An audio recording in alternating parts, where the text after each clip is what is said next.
If you're a first-time home buyer, investor, or just want to stop giving your money to the banks, this one's for you. In this episode, I sit down with my good friend Trevor, who's a certified financial planner with over 2 decades of experience, and we go deep. Pause. And I won't lie to you, it's more like a master class versus an interview, but either way, we talk about lessons we didn't learn in school, how biblical principles can lead to recession-proof finances, and the strategies that the wealthy are using that most of us don't even know exist. If you don't know me, my name's O'Dane Harding. I'm a real estate agent here in the GTA. And if you find any of this information valuable, all I ask is that you like it and share it with a friend. And if you have a more pressing question or you're looking to make a move, just schedule a call with me by clicking the link in the description for my calendar. I hope you enjoy the show.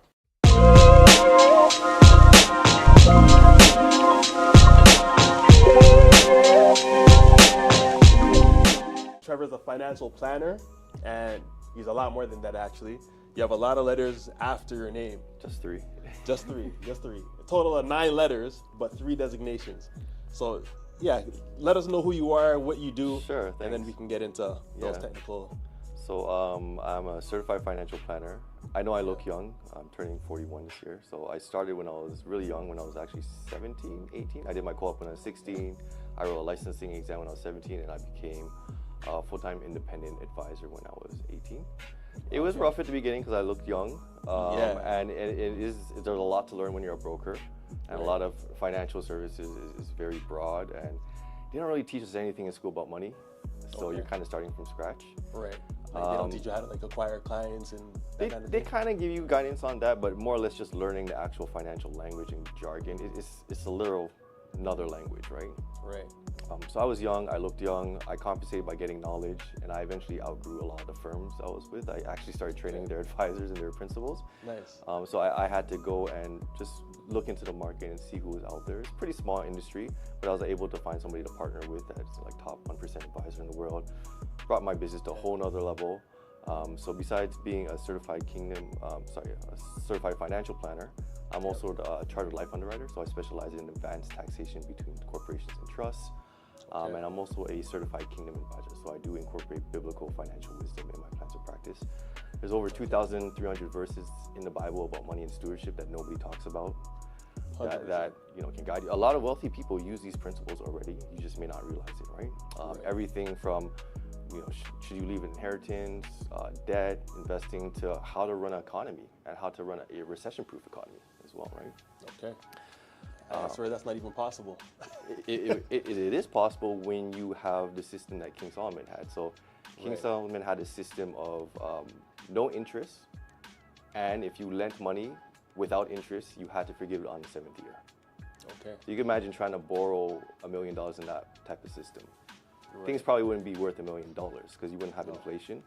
And they price a lot of the assets and some real estate and services to how many years are left in a 50-year jubilee. So they got 50-year resets and 7-year resets. So every 50 years, if a year is $1, it's $50 slide into one and it resets again.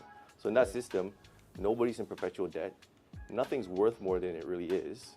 Right. And there's no recession or inflation. Okay. Because you have the reset, nobody's in debt, right? Right. So that's the reason why King Solomon, he's one of the wealthiest persons to ever have existed. He would have been worth $2.2 trillion. I think the only other person that's above him is Mansa Musa. But yeah, he had a recession-proof economy, and that's why he had world peace. Right. Because he taught all the other nations how to do this.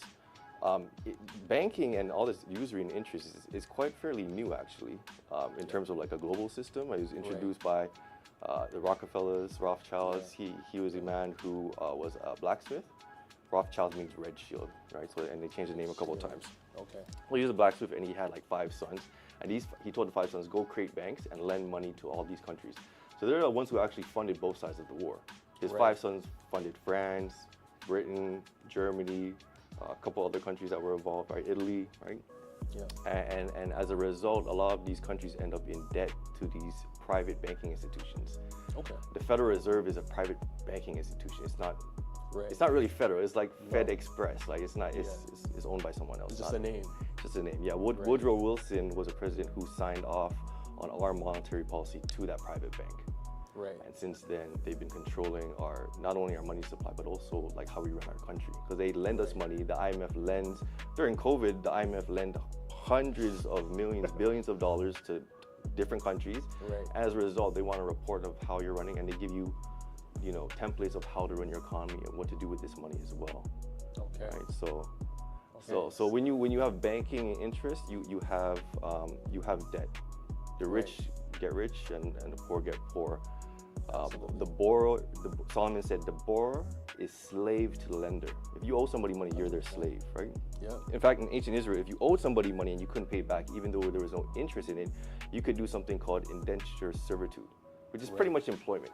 Right. People will say that, oh, the Bible condones slavery, but that's not slavery. That's like a better form of employment. Right. If you're doing that indenture servitude and at 7 years, you get to go free. Right? If the person you're working for hits you, he has to let you go free. Right away. Right. Yeah. In Exodus, slavery is punishable by death. So when people think of indentured servitude, it's not the same as today's slavery, right? Yeah. Right. Okay. So I do financial planning with a biblical, explain the economy that way so they can better understand, because what you realize is that every 7 years, we typically have a recession. Right. And his reset was every 7 years, right? And every 50 years, we have something called a long-term debt cycle, which has been recognized by the world's largest hedge fund manager, Ray Dalio. Right. Every 50 years, interest rate get really low. It becomes really cheap to borrow money, and as a result, everything goes up in price. Everything goes up in price because a lot of our assets are subsidized by cheap debt. Right. Houses, college tuition, cars. If those things weren't subsidized by debt, they wouldn't be worth that much. Right. Right. And they go up every year. And they go up, and there's no reset. Right. And so now you have a problem of ever increasing inflation. So you have now the central bank, the reason for the Bank of Canada existing, if you go on their website, is to control inflation. Right. And their set benchmark is 2%. Right. They can't really control it because everything lags. You change the interest rate, you do something here, it's not going to affect it maybe a couple months or when they renew their mortgage, right? So that's like what we're experiencing now, where they It's had a very extremely low rates. We got out of hand with the inflation, and then they have to increase the rates all the way up. Yeah, it's a very difficult process, and that's why they meet like 8-10 times a year and slowly increase the interest rate each time and decide. You don't know if they're going to increase the interest rate or not until they announce it, right? Right. Because they have to look at all the factors and kind of guess where everything is going to go, right? Right. So in a system of usury and debt, you have a lot of that. And usually these type of systems only last like 200 years. Right. You research something called the Tyler cycle. I think it's named after a guy named William Tyler. They just credited it to him. I don't know if he started it, but it says that democracies are temporary in nature because people just vote for the government that gives them the most money. Right. Every civilization has gone through that. I mean, you look at Rome, they started devaluing the money so much, taxes were so high that they only paid soldiers in actual denarius, coins. And they devalued their coins so much that it was worthless. They took all the precious metals out of it. Right. And you look at our world economies today, we don't use gold anymore. No. We use paper, plastic money. Yeah. And majority of the wealth out there is all, it doesn't exist. It's all promissory notes or electronic, right? Like all the money sitting in your bank account is not really there. No. If banks only have to keep 11% reserve. Okay. Can you explain what that means in terms of like fractional reserve banking? Yeah. So every dollar you give the bank, it means that in Canada, they can create $10 of money that doesn't exist through credit cards and mortgages. So I always tell my client, you should not be paying banking fees, especially if you're not going to that teller. So what I do instead is there's 2 banks in Canada that offer a high interest rate on a checking account. They're the only 2 banks in Canada that do that. So you put your money there, and now you're getting paid to bank instead of paying for banking. And then all the transactions are usually free. Okay. Awesome. Yeah. Thanks for those tips. But yeah, incorporating the biblical wisdom, helping people get out of debt. I work with a lot of realtors. If they got clients who are just starting out, I used to be a mortgage broker too, from 2006 to 2010, a really interesting time. Yeah, you did a lot. I saw what created the financial crisis. In Canada, we were lending 105% financing, sometimes stated income product. You just tell me your income, and I give you 5% to go buy a house. Right. Yeah. And in the U.S., they were giving that to everybody, probably even more. Ninja loans. And that's kind of what created the financial crisis in 2008. People started defaulting, couldn't pay, and it's crazy that you could use your food stamps to get a mortgage, which is what was happening there, right? No income, no job, and you get a mortgage. Some of them are stated income products. You just tell them what your income is. They don't look at your tax returns. I mean, we have B lenders on the mortgage side now in Canada. They don't look at your tax return. Right? They just look. They might just look at your assets. Right. As long as there's enough equity, they'll Yeah. lend to you. Yeah. Because typically lenders they'll only qualify for a mortgage up to if your future mortgage payment and your current debt commitments are 40% or more than your current income. Then you might not qualify for as much. So I always tell my clients, don't get into debt commitments before you buy a house. Don't get a car loan. If you got a second job, don't quit your second job before you close. I had that actually happen to me when I was a mortgage broker. My client quit her second job before she closed, and then the lender was like, "Oh, we can't lend to you anymore." So she had to go to a B lender at a higher rate. Of course. So yeah, you always want to be mindful of debt because one, the borrower is slave to the lender. You don't want to be a slave. Two, you want to be able to qualify for as much home as possible, and you want to try to save as much down payment as possible as well. The reason being is if you don't put down 20%, the bank's going to force you to buy CMHC insurance or Genworth insurance. And that doesn't even protect you. And it can be $10,000, $15,000, $30,000 loaded upfront to your mortgage. I had actually who does it protect in that case? The bank. I actually had a client get foreclosed on him. His house got sold. He got kicked out. CMHC paid the bank and turned around and went after my client for the rest of the money. Really? So the bank forces you to buy insurance that doesn't even protect you. It protects them. Yeah. Reason people don't put 20% down other than not having it is because they want to buy other properties, right? So you just kind of have to count the cost to see if it's worth it. I guess it depends on the cash flow and the values in the area, right? A lot of factors. But yeah, realtors from clients who are really young, starting out, I'll make them a mock mortgage. So we'll decide, oh, you could qualify for a mortgage and it's gonna be like $3,000 a month. Plus utilities, you're looking at like $3,500. And I'll get them to save that amount in either a first-time home savers account or a TFSA. Mine is their current rent and debt payments.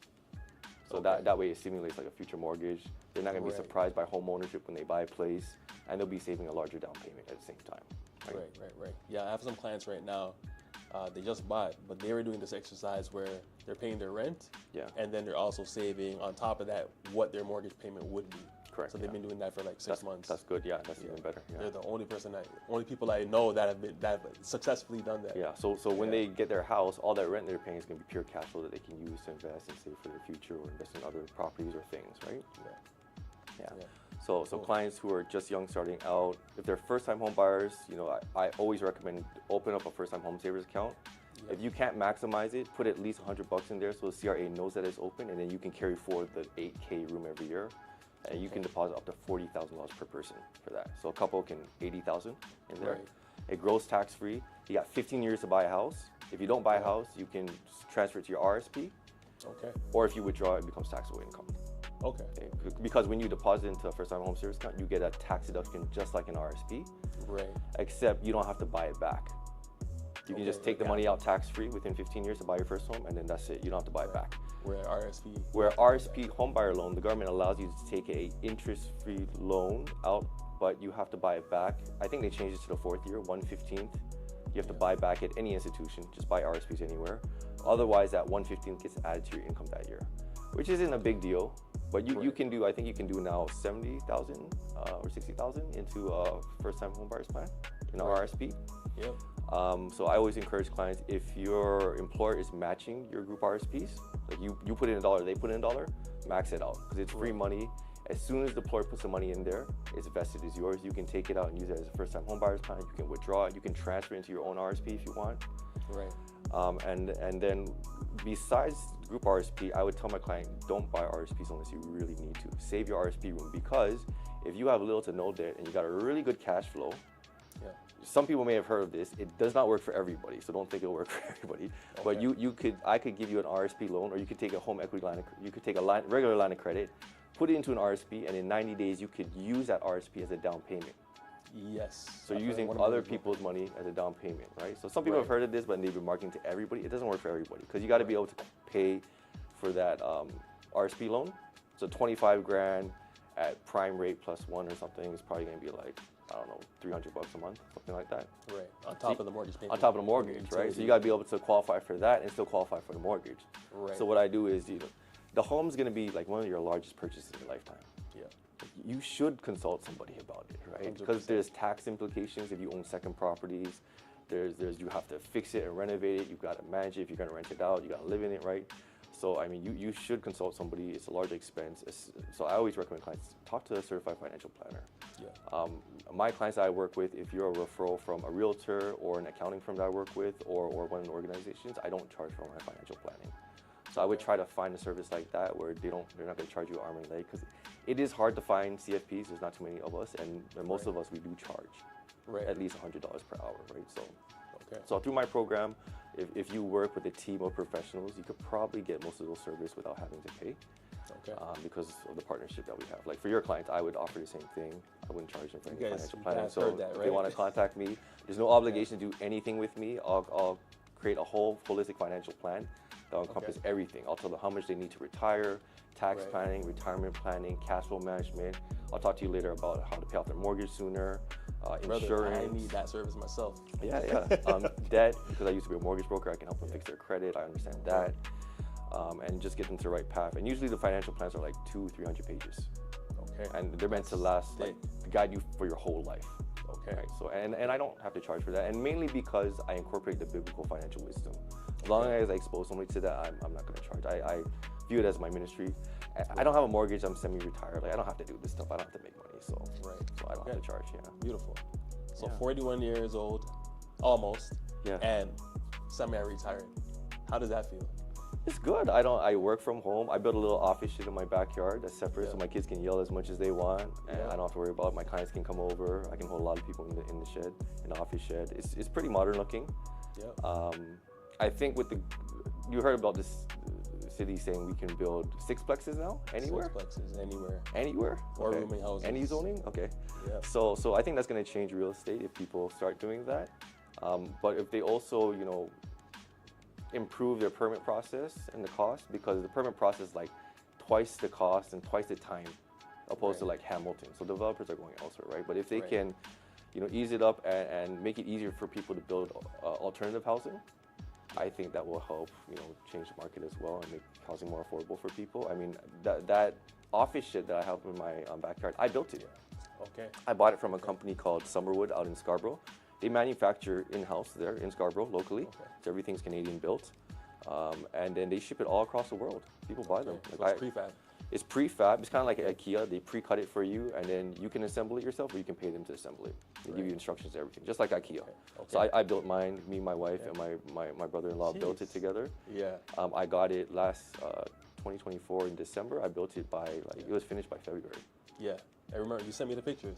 It looks neat. I insulated, it's heated, it's got electricity, everything, so So that you would have to get an electrician to run the electrician, And if it's small enough, you may not need a permit, right? If it's bigger, I mean, they sell large, like you can buy a 2-story house if you want to build it yourself or get them to build it. It's a fraction of a cost, like 2-story, 2,000 square feet, 1,000 square feet, it's like 80,000.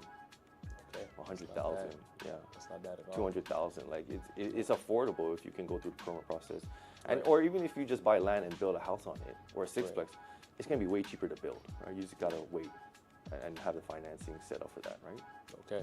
So is that something that you would recommend for, let's say it's hard to get into the market now? If you're living with your parents, if you're renting right now, if you're younger and you can't afford that, maybe you just buy a plot of land, right? Like I seen land in West Hill for 100,000 like a couple years ago. I should have bought that. It would have been worth a lot by now, right? 100%. I wouldn't have to do anything, just sit on it and just wait, right? Or even in you're living at your parents' house, you have the space in your backyard, you can just build your house back there. If it's big enough, my first house I bought in 2011 for $388. It was a 2-story detached house. Over 2,000 square feet or so, 2,500, and I rented out the whole place. I lived in it, I rented it out, and it paid for my mortgage and gave me some profit. And through my work and the special mortgage I had, I was able to pay off that mortgage within 7 to 10 years. And then I sold that property in 2021 because of capital gains tax. They were saying they're going to increase it, and other factors too. One of my tenants got bed bugs, and I reevaluated what I was doing there, and I realized it made more sense for me to sell it at that time and to invest in something else that was going to give me more passive income. And then I would later take that asset and go buy other property with later, right? So yeah, that was a good experience. So I always encourage, if you have a large enough home, or maybe you buy a larger home with a separate entrance and rental unit, you could rent it out. Right. Or you build a sixplex now, and live in one of them, right? Live in one and then Airbnb the rest. Right, yeah. Yeah, so there's so many options now, which is interesting. We didn't have them before, but I guess because of where the prices are and where Technology, the population versus lack of inventory here, there's so many more options. For now, yeah, but I think in the future, like you have to remember, a quarter of our world population are baby boomers. Same with Canada. And since 2016, we haven't had enough children to replace that population. So we're gonna have a big problem when that population passes. Yeah. And so they're pretty much gonna set a lot of the real estate market, at least a quarter of it, right? As they age, they're gonna sell their larger homes where they can't walk up those stairs, maybe buy a bungalow, a condo, nursing homes, right? Yes. Those sort of things you may want to look into, right? I have clients who own nursing homes, and yeah, it's good business because you got a quarter of the world population or a quarter of our country going to live in that, right? Or retire to that. So 100%. When I cold call, I get more of the people telling me that they're going to die there than anything.